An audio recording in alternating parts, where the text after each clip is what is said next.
On January 28th, Amazon announced 16,000 corporate job cuts. This was not a budget crisis. This was not a recession response. This was the second major reduction in 3 months. In October, 14,000 roles disappeared. Combined, these cuts represent roughly 10% of Amazon's entire corporate workforce. 30,000 positions eliminated since the fall. That number alone tells you something shifted inside the company. But what most people missed is what happened before October. Because this process did not start with layoffs. It started with a memo. In June of last year, Amazon CEO Andy Jassy sent an internal communication to employees. The message was direct. He told staff that as Amazon rolls out more generative AI and software agents, the way work gets done would fundamentally change. He wrote that the company would need fewer people doing some of the jobs being done today, and more people doing other types of jobs. Then he added something most executives do not say out loud. He wrote that in the next few years, Amazon expects this will reduce the total corporate workforce as the company gets efficiency gains from using AI extensively across operations. That was not speculation. That was a timeline, and it was published publicly on Amazon's corporate blog for anyone to read. June became the reference point. October became the first execution. January became confirmation that this is ongoing. I know how internal restructures work. I have sat in rooms where workforce planning happens months before announcements. Headcount models get built. Departments get evaluated. Automation feasibility gets assessed. By the time employees receive notification, leadership has already war-gamed multiple scenarios. They know which teams can absorb cuts. They know where AI tools are mature enough to replace human workflows. They know how many roles can disappear without breaking operations. What happened at Amazon follows a pattern that is now moving across corporate America. You announce AI investment. You pilot automation tools internally. You identify which roles those tools can absorb. You restructure around efficiency gains. Then you reduce headcount in phases. Amazon executed this playbook across 2 quarters. The 14,000 job cuts in October hit teams across AWS cloud services, retail operations, Prime Video, human resources, and communications. The 16,000 cuts in January continued that process. Both rounds targeted what the company called excess management layers and bureaucracy. That language is deliberate. It signals that middle management and coordination roles are being compressed, not because those people failed, because the organizational structure changed. Here is what that actually means on the ground. When you reduce layers, you are collapsing reporting lines. Managers who previously oversaw teams now report directly to senior leadership. Teams that had dedicated project coordinators now use task management software and AI scheduling tools. Analysts who built reports manually now rely on automated dashboards.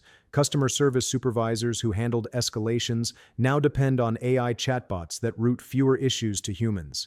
Each of those changes removes a role. And when you multiply that across departments, you get thousands of positions that no longer exist. Amazon has been transparent about deploying AI across operations. Jassy highlighted this in public earnings calls and internal updates. The company uses generative AI for inventory placement in warehouses.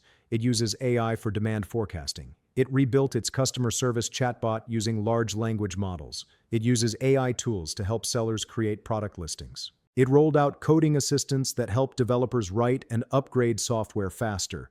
In fact, Jassy claimed last year that Amazon's AI coding tool saved the equivalent of 4,500 years of developer work by accelerating software upgrades. That is not a small number. That is the kind of efficiency gain that changes how many engineers you need on payroll. This is not just about Amazon. What is happening inside that company is a preview of what is rolling out across the corporate economy. In the final quarter of 2025, consulting firm Challenger Gray and Christmas tracked AI-related layoffs across the United States.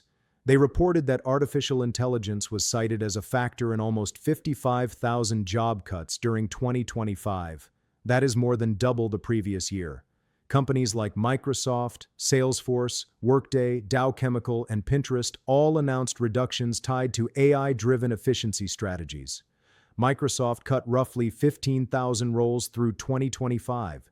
Salesforce reduced headcount while CEO Mark Benioff claimed AI was doing 30 to 50% of the work at his company. Workday cut 8.5% of its workforce in February of last year to free up resources for AI investment. Dow Chemical announced 4,500 layoffs as part of a plan utilizing AI and automation to increase productivity. Pinterest explicitly said it was reallocating resources to AI-focused roles and cutting up to 15% of its workforce. These are not isolated decisions. This is coordinated repositioning. What makes this different from past automation waves is the speed and the scope. Previous technology shifts primarily affected manufacturing and routine transactional work.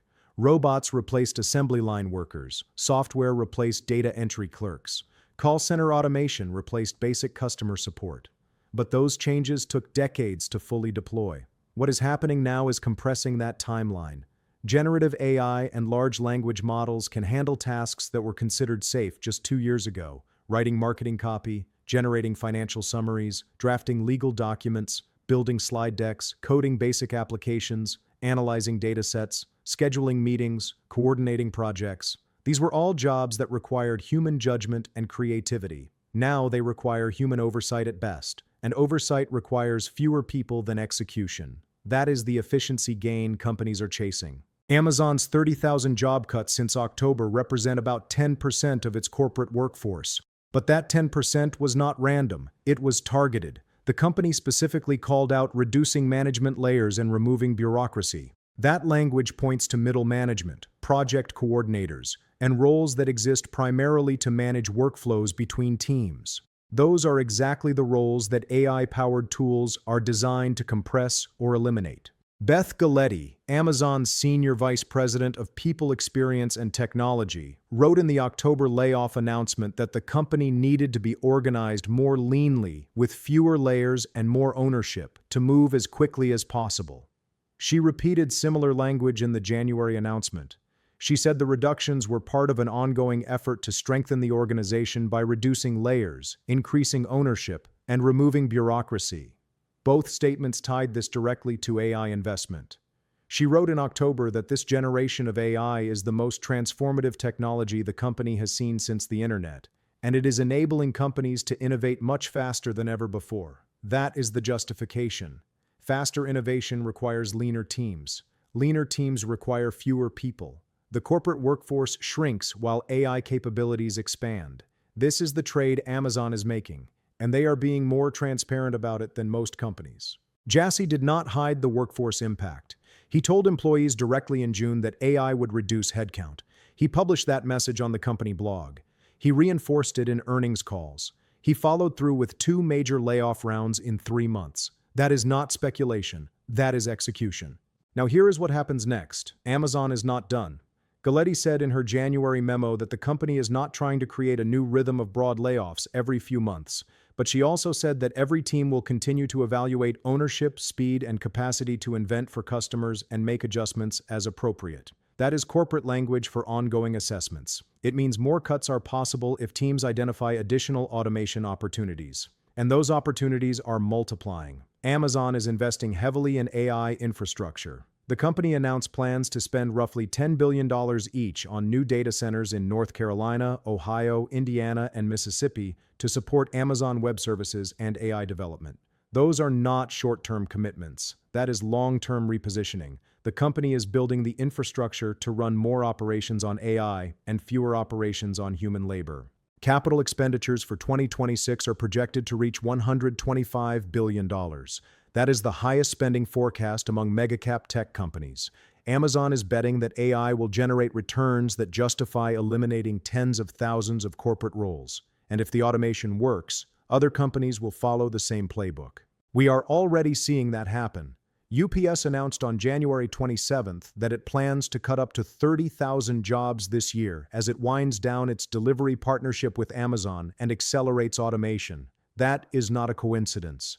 Amazon's former delivery partner is now cutting headcount as it adopts the same efficiency strategies Amazon pioneered. Home Depot confirmed it is eliminating 800 corporate roles, though the company said those cuts were not driven by AI, but by the need for speed and agility. Peloton is reducing its workforce by 11% as part of a broader cost-cutting effort. Even companies that are not explicitly citing AI are restructuring in ways that mirror AI-driven efficiency plays. The labor market data supports this. The Bureau of Labor Statistics reported that employment in tech and management support roles fell 2.8% year over year as of September 2025. That is the largest decline in over a decade. Corporate job growth has slowed sharply, even though overall unemployment remains near historic lows at 4.2%. This is what economists are calling a low-fire, no-hire environment. Companies are not mass firing across all departments. But they are also not backfilling roles when people leave. They are letting attrition reduce headcount, while automation absorbs the work those employees used to do. What this means for white-collar workers is that the traditional career path is changing in real time.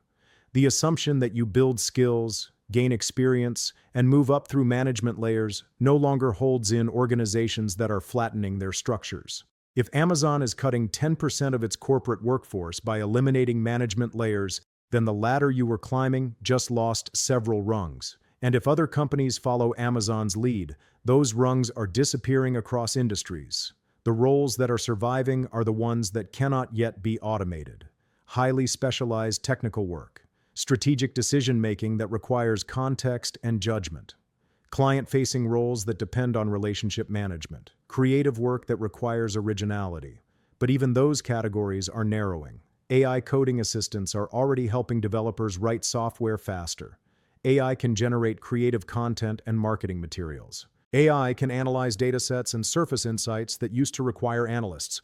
The safe zone is shrinking, and the speed at which it is shrinking is accelerating. Amazon's timeline is instructive. June memo warning of workforce reductions. October layoffs eliminating 14,000 roles. January layoffs eliminating 16,000 more roles. That is a 7-month window from announcement to 30,000 job cuts. If you are working in a corporate role right now, that timeline should matter to you, because it shows how fast restructuring can move once leadership commits to it. You do not get years of runway, you get quarters. And by the time the first layoff wave hits, the second wave is already planned. Internal workforce models are already built. Automation pilots are already running. The decisions have already been made. Amazon employees affected by the January cuts were given 90 days to find another role internally. That is the standard transition window. 3 months to compete for remaining positions with thousands of other displaced workers inside the same company. If you do not land a new role, you receive severance and exit. That process is playing out right now across Amazon's corporate offices, and it will play out again at the next company that decides leaner operations justify headcount reductions. What makes this particularly difficult to navigate is that AI-driven layoffs do not follow traditional recession patterns.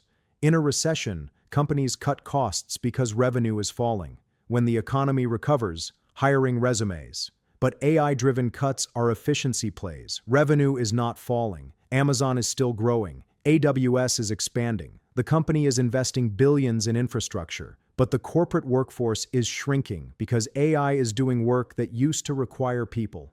That work is not coming back. Even when the economy is strong, those roles stay automated. This creates a structural shift in the labor market. Fewer corporate jobs exist, even as companies grow. That is the trade-off. Productivity increases. Headcount decreases. Shareholders benefit. Workers compete for fewer positions. The data from layoffs.fyi shows this clearly. That site tracks tech layoffs in real time. You can see the volume and velocity of cuts across companies. Amazon's 30,000 corporate job cuts since October are documented there. So are cuts from Microsoft, Google, Meta, Salesforce, and dozens of other firms. The pattern is consistent. Companies announce AI investments, then they announce layoffs. The two are connected, and the connection is becoming more explicit. Amazon's leadership said it directly. AI enables efficiency gains. Efficiency gains reduce headcount.